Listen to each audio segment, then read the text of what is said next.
Hello students, आप सभी का प्राइश यूट्यूब चैनल में स्वागत है। ऑनलाइन क्लास जो मैथमेटिक्स के लिए है, स्कॉलरशिप एग्जाम्स फिफ्थ, तो अभी इसमें लास्ट वीडियो में हमने कवर किया Roman numbers and international numerical, उसके रूल्स देखे हमने, कुछ एग्जांपल्स भी हमने सॉल्व करके देखे। अभी इस वीडियो में हम कवर करेंगे कुछ और एग्जांपल्स। तो उससे पहले हम कवर करेंगे कि एग्जैक्टली क्या क्या रूल्स है, जस्ट समराइजली कवर करेंगे। तो लास्ट वीडियो में हमने देखा जैसे कि न्यूमेरिकल्स है, देवनागरी न्यूमेरिकल्स और इंटरनेशनल न्यूमेरिकल्स। टोटल यहाँ पे 10 स्क्रिप्ट से या तो 10 कैरेक्टर्स हम कह सकते हैं कि इस तरह से न्यूमेरिकल्स जो है देवनागरी के ये शो होते हैं। ओके, 0 1 2 3 4 5 6 7 8 और 9। ओके, इंटरनेशनल न्यूमेरिकल्स में है 0 1 2 3 4 5 6 8 9, इस तरह से वो शो होते हैं। ओके, इनमें मेन डिफरेंस है कि इसका स्क्रिप्ट अलग है, मतलब कैरेक्टरिस्टिक्स या तो शो करने का जस्ट मेथड अलग है। ओके, मगर रोमन नंबर्स में 10 नहीं है, यहाँ पे 10 कैरेक्टर्स है, मगर रोमन नंबर्स में 10 नहीं है, 7 है। तो किस तरह से, और वो भी सीक्वेंसली नहीं है कि 1 2 3 4 ऐसे, इस तरह से नहीं है।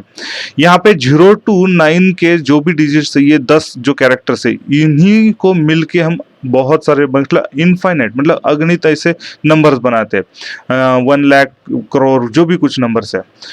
मगर रोमन न्यूमेरिकल्स में ओनली 7, 1 2 3 4 5 6 एंड 7, ये 7 नंबर्स के लिए ही कुछ 7 कैरेक्टर्स है, जैसे कि I, V, X, L, C, D और M respectively for 1 5 10 50 100 500 and 1000। Okay, तो इन्हीं को लेके सब कुछ नंबर्स हम फॉर्म अप कर सकते हैं। तो उसे हम कह सकते हैं कि रोमन न्यूमेरिकल फॉर्मेशंस। ऐसे हाउ इट वर्क्स, तो उसमें कुछ रूल्स है, हमने लास्ट वीडियो में भी कवर किया कि if I and X is written one after the other twice और थ्राइस, I और X और I, जो कि मतलब यहाँ पे देखेंगे हम मार्किंग करेंगे I और X, यहाँ पे सिर्फ I और X का यहाँ पे मेंशन है, मगर मैं आपको एडिशनली बताता हूँ कि same for the C and M also, means 1 10 100 and thousands also.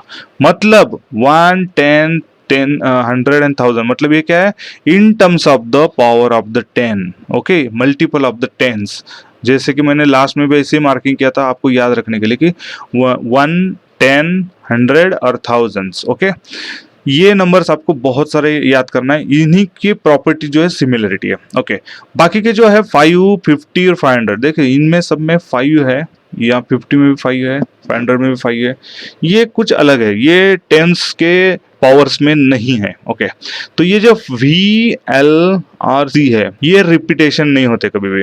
तो रिपीटेशन कौन कौन से होते हैं, I X जैसे यहाँ पे पता है, और है C एंड M, जो कि 2 बार या तो 3 बार, मतलब ट्वाइस और थ्राइस रिपीट होते हैं। ओके, अगर रिपीट अगर राइट साइड में होते हैं तो एडिशन है, अगर लेफ्ट साइड में 1 टाइम अगर मेंशन है तो वो सब्ट्रैक्ट होगा, लेफ्ट में not more than the 1। Okay, this is very important. Okay, next है I and X can be written maximum 3 times repeatedly, जैसे मैंने अभी कहा, but V is not written repeatedly. Not only the V, actually L and the D also. Okay, same rules, same property for the 50 also and 500 also. जो है 5 के लिए वही है, 50 के लिए वही है, 500 के लिए, ये भी आप याद रखिएगा। ओके, नेक्स्ट रूल था I and V is written to the right and bigger numerical, then its value added to the bigger numbers. Okay, I and V, यहाँ पे एक रूल है, मैं अभी आपको बताऊंगा। अभी इतना ही रखे कि I और V जो रिटर्न राइट साइड में अगर हम एक बार अगर रिपीट करते हैं कोई भी बिगर नंबर्स के, मतलब X में, या ज्यादातर से I और V X में लिखा जाता है, तो वो उसका एडिशन, उसकी जो भी वैल्यू एडिशन होती है। Okay, if number I is return to the left of V और X, जैसे मैंने अभी कहा कि अगर लेफ्ट साइड में, ओके, अगर लेफ्ट साइड में, यहाँ पे मैंने कहा कि लेफ्ट साइड में एक टाइम है तो वो क्या होगा, सब्ट्रैक्ट होगा। ओके, ये हमने लास्ट में भी देखा है, यहाँ पे मैं सिर्फ आपको रिपीट कर रहा हूँ समराइजली। देन है rule number 5, to write the number up to 20, तो आपको क्या करेंगे कि उसको मल्टीपल्स या तो मतलब टाइम्स में करना है, या तो उसे हम क्या करेंगे 10 5 और 1s के इसमें लेके जाना है। जैसे कि एक एग्जांपल है, अप टू द 20 के लिए कैसा है कि x है, मतलब ये 10 है, प्लस अगर 12 लिखना है तो +1 +1। ओके, अगर 18 करना है तो आपको 10 +5 +3, इस हिसाब से, मतलब 10 + V + I + I + I, इस हिसाब से आप ये करना है। ओके, तो हम क्या समराइजली मैं आपको जस्ट एक लिख देता हूँ, आप ये नोट डाउन कर लीजिएगा, बहुत इंपॉर्टेंट है। Only I X C and M power of tens, मैंने अभी जैसे कहा कि can be repeat, okay, can be repeated up to the 3 times in right side, 1 time in left side, okay. Only power of 10 I X C and M can be subtracted, यही subtract होगा, okay. और वो कैसे होता है, तो 1 can be subtract from x only, x can be subtract from c only, जब ये i सिर्फ x से ही सब्ट्रैक्ट होगा, ओके, x सिर्फ c में से ही सब्ट्रैक्ट होगा, ओके, और c can be subtract from l c also, okay. तो इनमें है x m से नहीं होगा, ओके, x c से मतलब जो ये है l और d मतलब 500 और 50 इसमें होगा, no doubt, but x cannot be subtract from the m, okay, it can be subtract from the c also and the x also। इसका मतलब क्या है कि मैक्सिमम 10 टाइम्स अगर कोई भी नंबर है तो ही उसे हम सब्ट्रैक्ट कर सकते हैं। जैसे कि अगर x है और या तो l है और यहाँ पे c है, तो x कैन बी, इसके 10 टाइम्स है ना c, 100, ये 100 है, ओके, ये 50 है और ये 10 है। बहुत इंपॉर्टेंट है, आप ध्यान लगा के पढ़िएगा और ध्यान लगा के सुनिएगा कि x इसके 10 टाइम्स है c, तो इसी में से ये सब्ट्रैक्ट होगा। ये 5 टाइम्स है तो ऑफ कोर्स इससे हो सकता है, okay, but x can not be subtract from the d directly, क्योंकि इसके 10 टाइम्स नहीं है तो ये इससे नहीं होगा। Same i can be subtract from the x, okay, और v, but can not be subtract from the l because ये 10 टाइम से ज्यादा है, ये तो एक वैल्यू, ये तो 50 है, तो 50 टाइम्स हो गया तो इससे सब्ट्रैक्ट नहीं होगा। बहुत इंपॉर्टेंट है, ओके, यही रूल्स है, मतलब ये सीक्वेंसली है, i can be subtract from x, x can be subtract from c, c can be subtract from m, but in parallel जो l v और d है उस टाइम में यहाँ पे आपको ये याद रखना है कि 10 टाइम्स में भी मतलब ये 10 टाइम्स है तो ही ज़्यादा से ज़्यादा होगा, क्योंकि x का जो वैल्यू 10 टाइम्स में वो कौन होता है, c होता है, तो c और l उसमें से हो सकता है, मगर m जो है वो 1000 है, ओके। अगर यहाँ पे मैं अगर m लिख देता हूँ 1000, तो 1000 में से x नहीं होगा, 1000 में से c होगा, क्योंकि c के 10 टाइम्स में m है, ओके। ये आप हमेशा याद रखिएगा। चलिए बढ़ते हैं आगे, कुछ हम एग्जांपल सॉल्व करते हैं।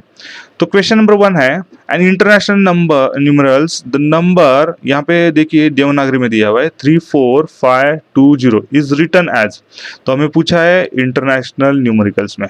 अभी यहाँ पे ये देवनागरी में, तो हम यहाँ पे लिख देते हैं कि इंटरनेशनल में मतलब इंग्लिश में, मतलब ये हो गया 3, ये हो गया 4, 5 और ये 2 और ये 0, तो ये कौन से ऑप्शन में दिया हुआ है तो चेक कीजिएगा। और यहाँ पे 3 4 5 2 5 ये गलत है, यहाँ पे 3 4 5 2 0, ओके, यहाँ पे 3 4 5 2 0, ओके, यहाँ पे भी है 3 4 2 5 0, 3 4 2 5 0, ओके, 2 5 0, ओके, ये नहीं है, ये 2 5 0 है, मगर हमें चाहिए 5 2 0, ओके, ये नहीं है, यहाँ पे है 3 4 5 2 0, okay, this option is correct, ये गलत था, जो 2 5 0 है हमें चाहिए 5 2 0, okay, so option number 3 is a correct option. Next है क्वेश्चन नंबर 2, द नंबर 29,000 1000 के बाद डायरेक्टली 179, ओके, तो हम कैसे लगते हैं कि 29,029 हमने लिख दिया, 1000 है तो इसके बाद 3 प्लेस आएंगे जो कि है 100, 10 और यूनिट, ओके, सो 100 यहाँ पे 1 और 79, 7 और 9, 79, ओके, तो अभी हमें यह क्या लेगा, द इंटरनेशनल न्यूमेरिकल्स में रिटर्न है, तो ये हो गया देवनागरी, तो ये ऑप्शन नहीं है, ये पूरा का पूरा इंटरनेशनल में इट कैन बी पॉसिबल, ये देवनागरी में ये नहीं है, और ये इंटरनेशनल में ये पॉसिबल है। अभी हम दोनों ऑप्शन में से ही चेक करेंगे, 2 और 4 में से, ओके, सो 29179, 291 यहाँ पे 69 है, so this option is not correct, so 4 29179, so 29179, 29,179, so option number 4 is the correct option. Next question number 3, choose correct option to write the 5-digit greater number in international numerals, okay, हमें international numerals में लिखना है greater 5 digit. Greater 5 digit कौन सा है? तो 9999 5 times ना 9। इसका मतलब क्या है? 99,999। ओके, तो हम चेक करते हैं ऑप्शन नंबर 1 ये तो है। ओके, बाकी ऑप्शन भी एक बार चेक कर लेते हैं। यहाँ पे 98,000 है, नो, तो ऑप्शन 2 इज इनकरेक्ट। यहाँ पे देवनागरी में तो ये इनकरेक्ट है, यहाँ पे भी देवनागरी में तो इनकरेक्ट है। So option number 1 is a correct answer. Next, question number 4. How many international numeral symbols are there? In first lecture, I already told this. So, how many numeral symbols, characters, कितने हैं? 10 है, okay. और Roman numbers में कितने हैं? तो 7 है। तो हमेशा ये याद रखिएगा, this is very important, okay.